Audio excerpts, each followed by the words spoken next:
everybody, Russ and the West Ham Network. I hope you are all safe and well. I hope you are. If not a bit wet, Church has got a bit wet today. But we needed it for the garden, didn't we? We needed it for the garden. Anyway, Hammer's Headlines in association with the KUMB.com boys. Busy day yesterday. We had a good live show last night. Go back and check it out. We were doing it was nearly your question time. But obviously news broke about the £105 million bid potentially being accepted by West Ham from Arsenal for our captain Declan Rice. So it sort of turned into a Declan Rice chat. But with your questions as well, submitted by the West Ham Network community. And so some really good questions and really good chat.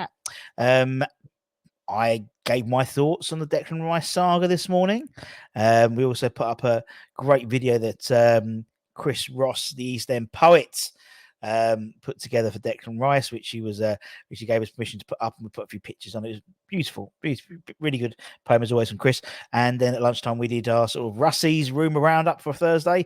Lots of rumours, and there'll be even more starting soon because a lot of clubs will know we've got £100 million burning a hole in our pockets.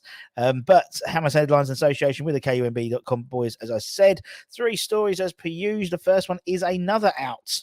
So could Ben Johnson be the next person out the door at West Ham? According to Jacob Steinberg, he could be. West Ham expect him to move on from the London Stadium this summer, with Everton thought to be chasing his signature. We mentioned that. I think it was in I think it was towards the end of the season as well, regardless of what league Everton were going to be in. But the Toffees apparently very keen on the 23-year-old, according to people close to the West Ham owners. He's fallen down the pecking order, let's be honest, at West Ham and Moisey. In my opinion, I don't think he's not going to command a first team spot. Or first team starting spot, and maybe Moyes sees him in the same light as someone like Manu Lanzini. He'll be a good squad player, be here and be used there and thereabouts. And I think also, he didn't sign that new contract, did he? And so we had to exercise for 2 years, and there was a point where we were like, "Oh shit, he's going to leave. Oh no, he might leave for nothing, or he might not sign a new contract." That changed, and everyone's like, "Oh, Ben Johnson's playing." But it seems like Ben could be another player to depart. And this is according to Jacob Steinberg. That could be the case. He's out of contract next summer anyway, alongside the likes of Cresswell, Ogbonna, Fabianski. They'll all be out, because obviously 1 year extensions to the 3 of them as well. So if we get a reasonable fee for him this summer, I think it would make sense for him to go. Otherwise, he could leave in this next summer for nothing, or he could sign a pre-contract for a foreign-based club in January, really, couldn't he? And it's harsh on Ben, but it's the truth of the matter is, there's no sentiment now in football. We see that with Declan Rice. We know there's no sentiment in football. And yeah, he's a West Ham boy, but I don't think he's good enough. And so he was one of my buy, keep, sell. He was one of my sells, because I think if we get some money for him, then that can be reinvested. And could it be reinvested in our second story in terms of the Everton defender, Jarrad Branthwaite? Now, according to several sources, including Football Insider, he is looking to move on from Everton, and he wants to leave this summer. The Toffees want to keep him, the 21-year-old defender, following a very impressive spell at PSV last season. But sources claim that he's set for a chance, and he was set for a chance in the Everton side following the departures of Connor Cody, who apparently is very close to going to Leicester, who've got a bit of money in their pocket because James Maddison, maybe a bit more money in their pocket if we buy Harvey Barnes, and Jerry Mina's leaving as well. He's left the club, and potentially for Fulham, I think he was looking at. But Branthwaite is keen to join a club where he can play first-team football week in, week out. He sees his role at Everton as very much a bit player. So West Ham apparently already registered their interest in him for the under England 21 international. So Everton priced PSV out of a permanent move for Braithwaite by asking for a fee of around £5 to £6 million for the defender. However, if that's believed that that's his price tag, I think that's a bit of a good bargain. I think maybe even a swap deal with Ben Johnson. Why not? Played a big part in PSV's campaign in the 22-23 season. He played 37 appearances across all competitions, 4 goals and 2 assists as they lifted the Dutch Cup, and was handed his first England under-21 call-up early this month, and is part of the England kind of part of the England under-21 championships squad in Georgia and Romania. 13 appearances for Everton, 10 of which have come from the Premier League. His current contract is on 15 grand a week, and that's due to expire at the end of June 2025. So maybe it could be trading him in for a slightly newer model. Ben's 23, Jarrad's 21. Could be not necessarily like for like, because Jarrad's plays more centre back, but so does Ben Johnson, really, and that might be something why what Sean Dyche likes, the fact that he can play right centre back, he could play right back as well, he could play left back. He's Ben Johnson is very diverse in terms of his playing style. So we'll keep an eye on that. But he wants first team football. Could we get it? Would he get it at West Ham?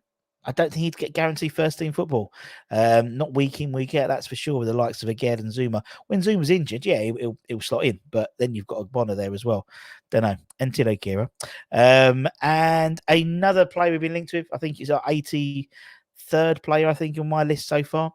In terms of Callum Hudson-Odoi. Now, West Ham are still monitoring his situation, apparently. It looks like it cost about 15 million quid to land from Chelsea, according to Jacob Steinberg. Again, he's a busy man. He's very, very busy this week. The winger who's entering the final year of his contract is on 120 grand a week at Stamford Bridge and could be the latest player to head for the Chelsea door during the summer. Obviously, the likes of Mendy, Koulibaly, Havertz is gone. Kovacic is a massive churn of players this summer with Pochettino taking over the helm at Stamford Bridge. Apparently, Fulham, Nottingham Forest, and AC Milan, who are literally just about to sign Loftus-Cheek as well, are the clubs named by Steinberg as registering their interest, as well as West Ham in Hudson-Odoi. Obviously, AC Milan also got Tokari as well, the former Chelsea centre back as well. He's a player. Hudson-Odoi is a player who's never really kicked on. There's been sparks of genius, but he never, when he broke into the scene as a teenager, and he hasn't kicked on since. The reason why I can see a little bit more validity to this rumor is because he spent last season at Bayer Leverkusen, and he was actually signed by Tim Steinden, who, if we're led to be believed, starts work tomorrow at West Ham. So he could be one of the ones on his list. He only made 14 appearances in the Bundesliga last year. Didn't really set the league alight, but obviously Tim must have seen something in him to bring him over.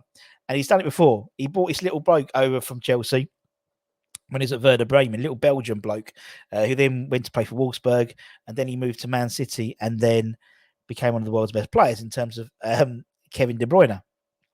So maybe he saw something in Hudson as well. The left side, wing side area is definitely a position we need to improve on.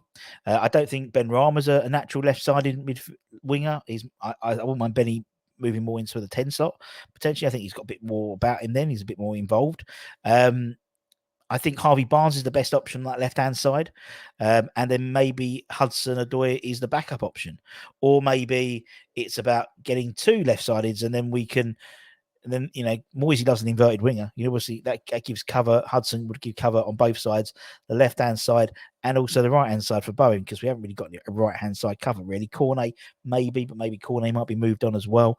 As I said, Barnes is the one they're looking at, and is the one that apparently is our number one target. But Hudson, maybe, if the Barnes thing doesn't come off, he may appear a bit more prominently on the radar. And obviously, £15 million compared to £40 million for Harvey. We'll see. But that's it, my friends. That's it. If we get any more news, we'll come back to you straight away and give you all the latest information as and when it happens. And until next time, take care. Stay safe.